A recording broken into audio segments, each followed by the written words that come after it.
பாருங்கள், இன்னும் அவங்களோட தங்க ஆபரண நகைகள் இங்கெல்லாம் இருக்குது. இதெல்லாம் வந்து படங்கள் பொறிச்சு இருக்குது பாருங்கள், உங்களுக்கு தெரியுதா? படங்கள் உருவங்கள் வந்து பொறிச்சு இருக்குது. இதெல்லாம் அது தெரியணுங்கிறதுக்காக தூள் எடுத்து வச்சுருக்கேன்.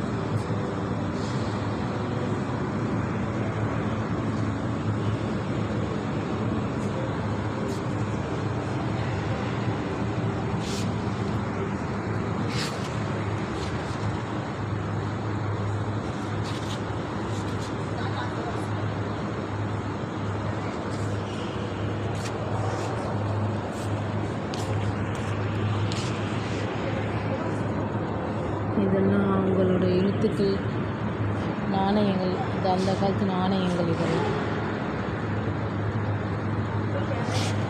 பாருங்க எல்லாமே.